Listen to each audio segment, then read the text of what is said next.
On Tuesday morning, the President of the United States issued a warning to the people of Minnesota. The day of reckoning and retribution is coming. Those words appeared on Truth Social as thousands of federal agents flooded the streets of Minneapolis, as protests spread to cities across the country, as 6 federal prosecutors resigned rather than follow orders from Washington, as a governor who once stood beside Kamala Harris abandoned his political future, as the constitutional order of American federalism faced its most direct challenge in generations. Minnesota has become ground zero for something larger than a policy dispute. It has become a test case for how far executive power can reach into a state that refuses to comply. And the results of that test will shape the relationship between federal authority and state sovereignty for decades to come.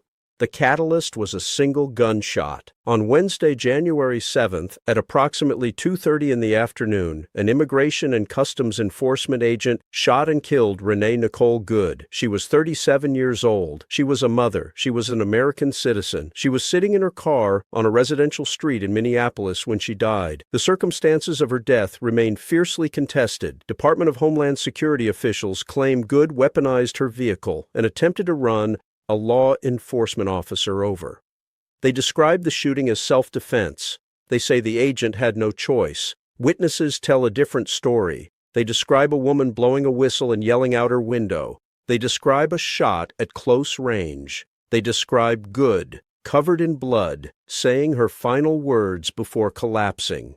Video of the incident has become a political flashpoint. Some say it supports the government's position. Others say it calls the official narrative into question. Minneapolis Mayor Jacob Frey watched the footage and concluded that Good did not appear to pose a threat justifying lethal force. Her mother told the Minnesota Star-Tribune that her daughter was one of the kindest people she had ever known, extremely compassionate. She took care of people all her life. She was not part of anything like that at all, her mother said, referring to the protests against ICE that had been occurring in Minneapolis for weeks. The shooting did not occur in isolation. It occurred in a city that had been under federal siege for weeks, a city where more than 2,000 federal agents had been deployed, a city where businesses reported revenue drops of 50 to 80% because customers were afraid to leave their homes. A city where schools went into lockdown to protect students from armed federal officers. A city where the Minneapolis Police Department logged more than 3,000 hours of overtime in just 4 days responding to incidents created by the federal presence. 2 weeks before the shooting, Mayor Frey stood at a microphone and issued a warning. I am increasingly concerned because of the chaos that is being caused by these ICE agents, he said. Somebody is going to get seriously injured or killed. He was right. The question is what happens now. Minnesota did not become a federal target by accident. The state has been in the crosshairs of the Trump administration since before the inauguration. The reasons are multiple. They are political, they are personal, and they involve a scandal that has shaken the foundations of state government. In the years following the COVID-19 pandemic, federal prosecutors began investigating a massive fraud scheme centered in Minnesota. Organizations serving immigrant communities, many of them Somali, had allegedly misused hundreds of millions of dollars in federal aid intended to feed hungry children, house disabled seniors, and provide services for those in need. The investigation was called Feeding Our Future. More than 90 people have been charged. Most are from Minnesota's Somali community. Dozens have pleaded guilty. Prosecutors say some used the stolen money to buy luxury cars, real estate, jewelry, and international vacations. Some funds, investigators allege, were sent overseas. The fraud is real. The prosecutions began under the Biden administration. The crimes occurred while Tim Walz was governor. These facts are not disputed. What is disputed is the scale of the problem, the scope of the response, and the motivations behind the federal campaign now unfolding. A federal prosecutor in Minnesota estimated last month that fraud schemes in the state may have totaled more than $9 billion. Governor Walz called that number sensationalized. The actual documented losses from Feeding Our Future are closer to $250 million. Still enormous, still a scandal, but not $9 billion. The gap between those numbers matters. $9 billion suggests systemic corruption on an almost unimaginable scale. $250 million suggests a serious but contained criminal enterprise that was detected, investigated, and prosecuted. The Trump administration has embraced the larger figure, has used that figure to justify extraordinary measures. In November, President Trump called Minnesota a hub of fraudulent money laundering activity. He said the Somali community had destroyed Minnesota and our country. He announced he would end temporary protected status for Somalis in Minnesota. He called the state's Somali population garbage. Then came the video. Late last month, a conservative influencer named Nick Shirley posted a video claiming that daycare centers in Minneapolis run by Somalis had fraudulently collected over $100 million in government aid. The video went viral. It spread across social media. It reached the White House. Within days, the Department of Health and Human Services announced it would freeze all federal child care payments to Minnesota. The freeze affected more than 23,000 children who rely on federal funds to attend daycare. The administration demanded that Minnesota provide detailed information about every provider and every parent receiving federal child care assistance. The evidence cited for the freeze was the social media video. When NPR asked what evidence led officials to suspect fraud, the department pointed to a social media post that provided no specifics. Minnesota investigators examined the daycare centers featured in the video. They found the facilities were operating as expected. No fraud was documented, but the freeze remained in place. Then the administration expanded the freeze to all 50 states. 1.4 million children nationwide now faced potential disruption to their child care because of a YouTube video about facilities in Minneapolis. This was the context when Tim Walz made his announcement.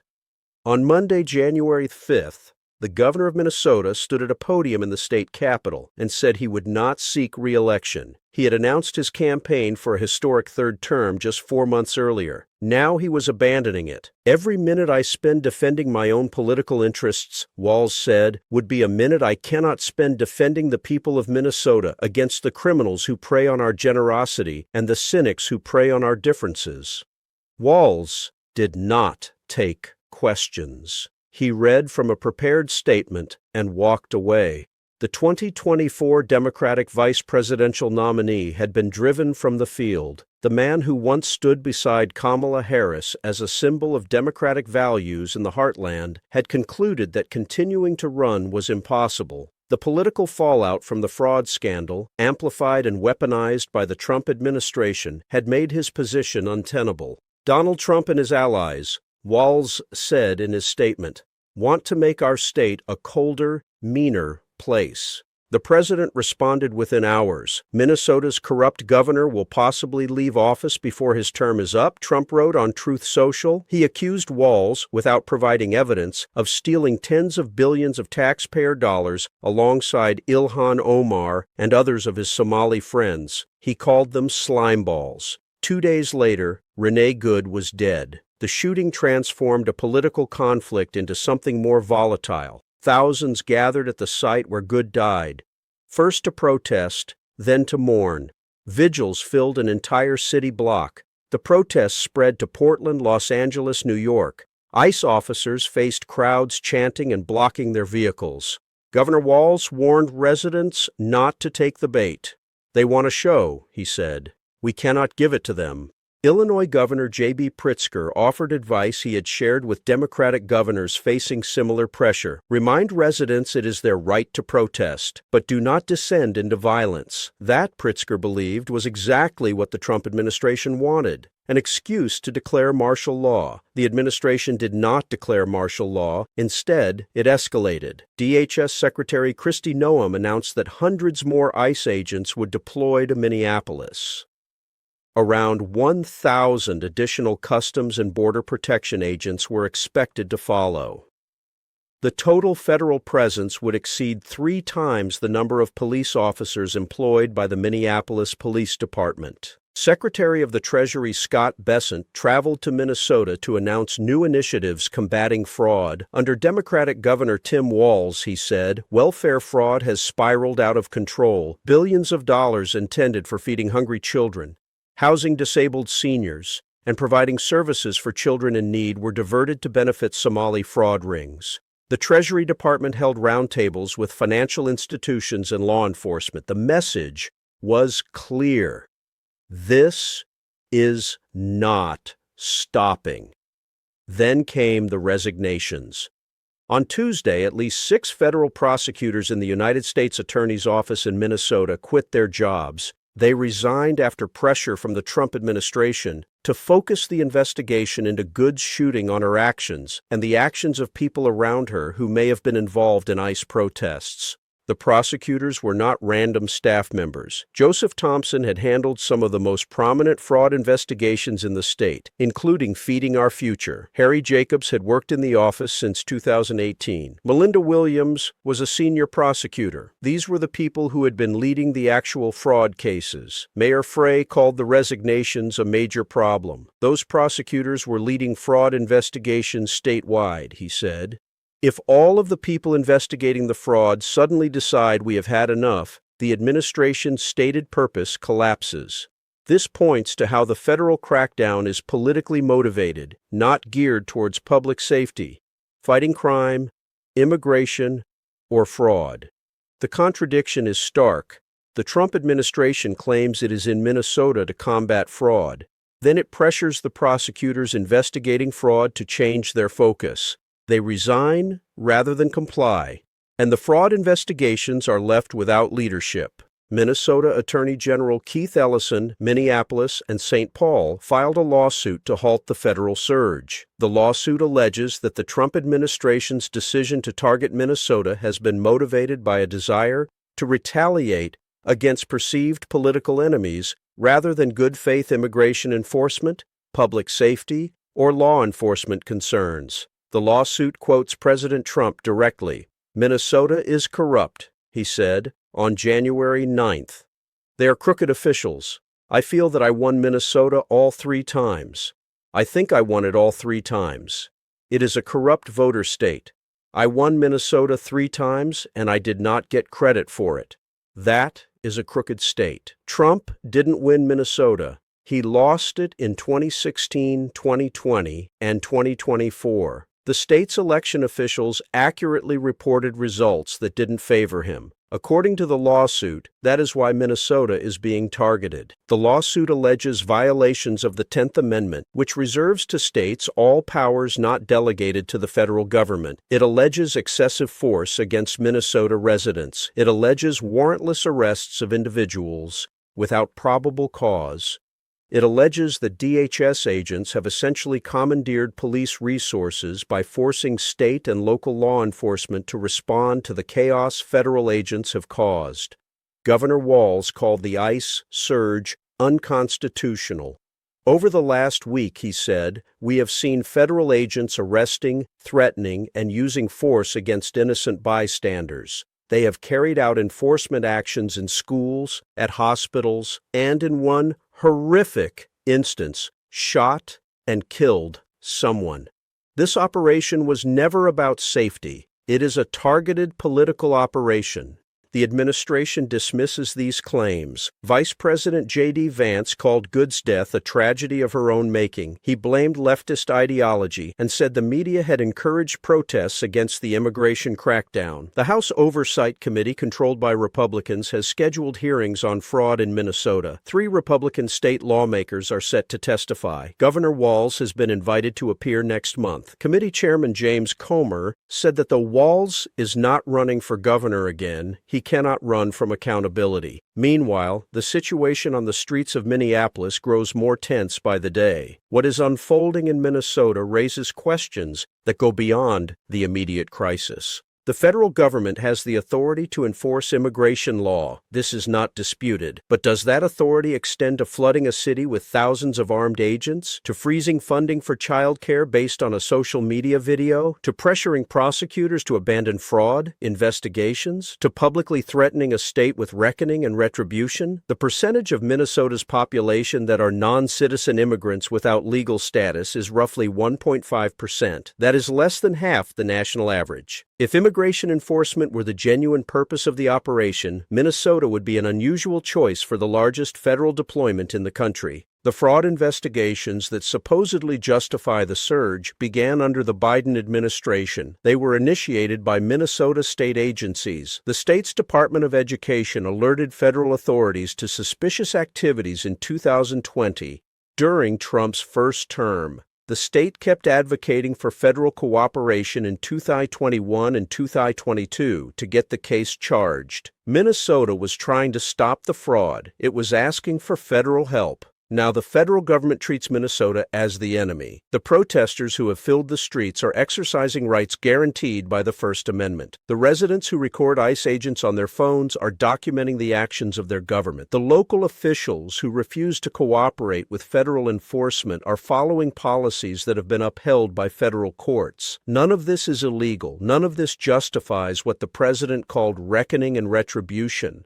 But the language of reckoning and retribution is not accidental. It is designed to frame the conflict in terms that justify whatever comes next. If Minnesota is corrupt, if its officials are crooked, if its Somali community is composed of garbage who have stolen billions, then any measure taken against the state becomes defensible. The rhetoric prepares the ground for the action. What action? That remains unclear. But the pattern suggests escalation rather than de-escalation. The administration has shown no interest in negotiation. It has shown no interest in acknowledging the complexity of the situation. It has shown no interest in distinguishing between fraud that actually occurred and allegations amplified for political effect. It has shown no interest in the constitutional limits on federal power. It has shown interest in one thing: victory. Complete, unconditional, humiliating victory over a state that did not vote for Donald Trump and whose officials do not bend to his will. This is what the president means when he speaks of reckoning. Not justice, not accountability, submission. The people of Minnesota now face a question that no American state should have to answer. What happens when the federal government treats you as an occupied territory rather than a partner in a constitutional union? Tim Walz gave up his political future rather than continue the fight. His decision may have been pragmatic. It may have been principled. It may have been both.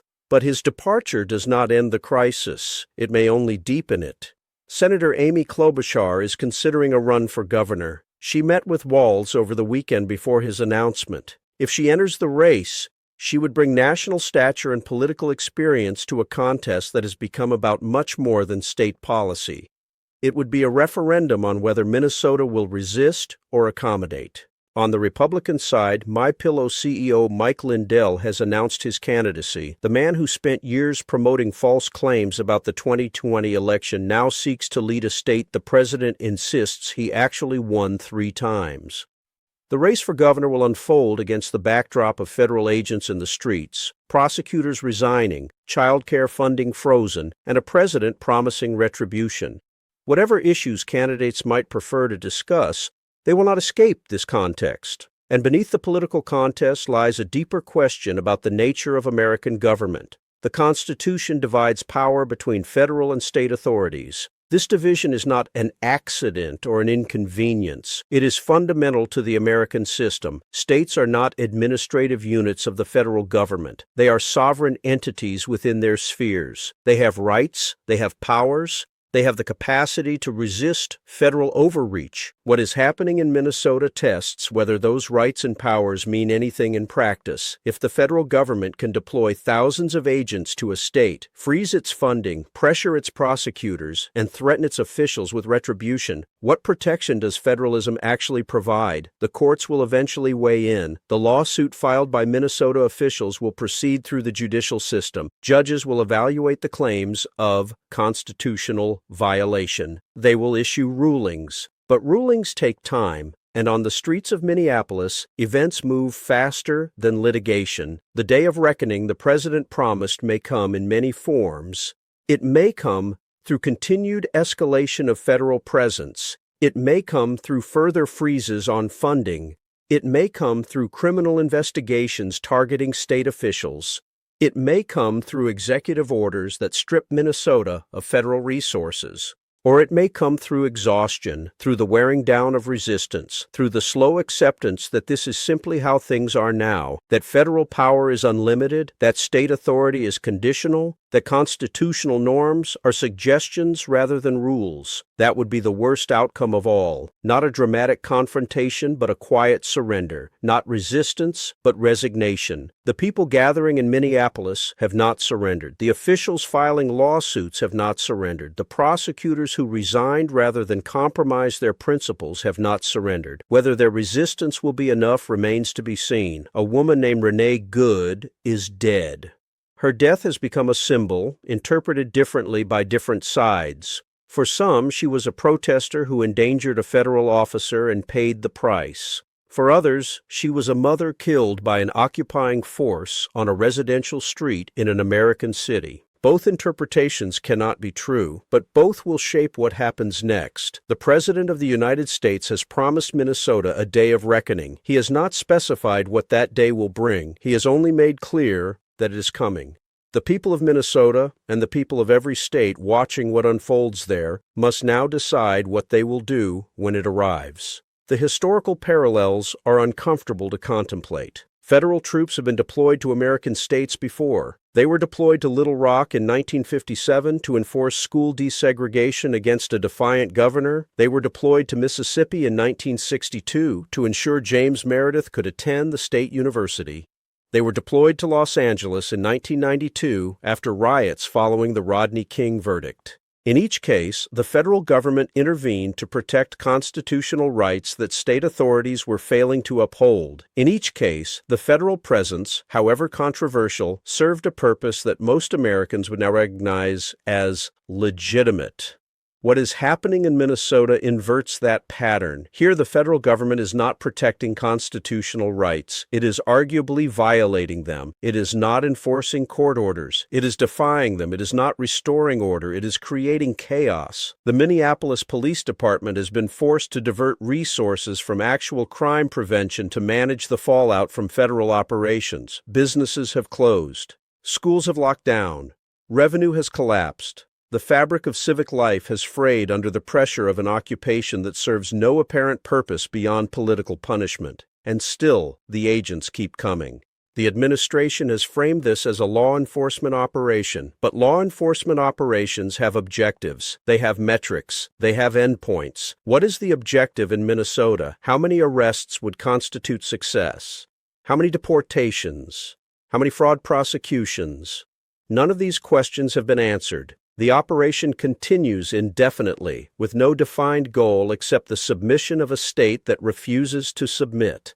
This is not law enforcement. This is coercion, dressed in tactical gear. The resignation of the federal prosecutors illuminates the contradiction at the heart of the operation. If the purpose were genuinely to combat fraud, those prosecutors would be essential. They were the ones with the expertise, the case files, the relationships with witnesses and investigators. Their departure cripples the very mission the administration claims to be pursuing. But their departure serves a different purpose. It clears the field of professionals who might question orders, challenge interpretations, or insist on following proper procedure. It replaces institutional knowledge with political loyalty.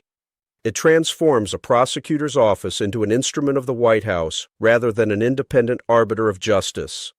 This pattern has repeated across the federal government. Career officials resign or are forced out. Political appointees take their place. The machinery of the state bends toward the will of a single man, and anyone who objects is labeled corrupt, crooked, or complicit in the crimes they were actually trying to prosecute. The attack on Minnesota's Somali community deserves particular attention. This community has been in Minnesota for decades. Many fled civil war in Somalia. Many have built businesses, raised families, contributed to civic life. The community has produced a member of Congress, Ilhan Omar, who now finds herself named by the president as a co-conspirator in imaginary crimes.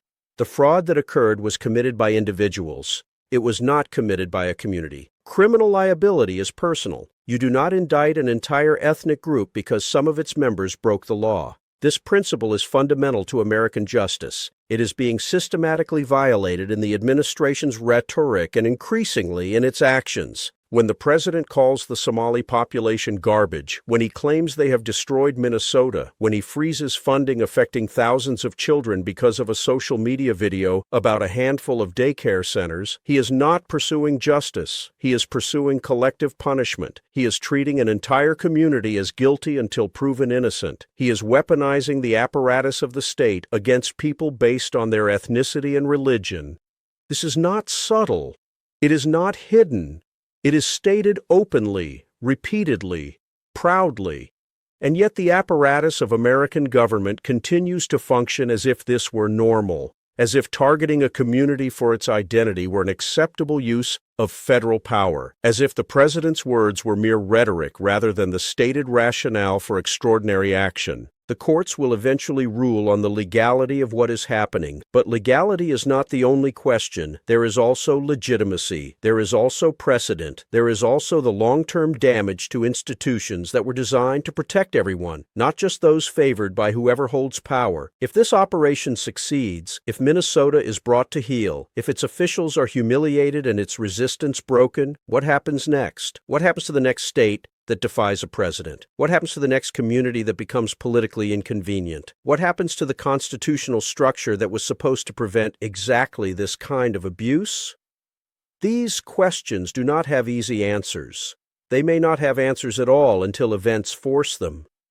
But they are the questions that should be occupying every American who believes that the rule of law means something more than the rule of whoever happens to be in charge. Renee Good did not set out to become a symbol. She was driving her car on a residential street. She encountered federal agents conducting operations in her neighborhood. Within moments, she was dead. Her family will mourn her. Her community will remember her. The political apparatus will process her death through its machinery of spin and counterspin. And life will continue, as it always does, until the next crisis and the next death and the next round of recriminations.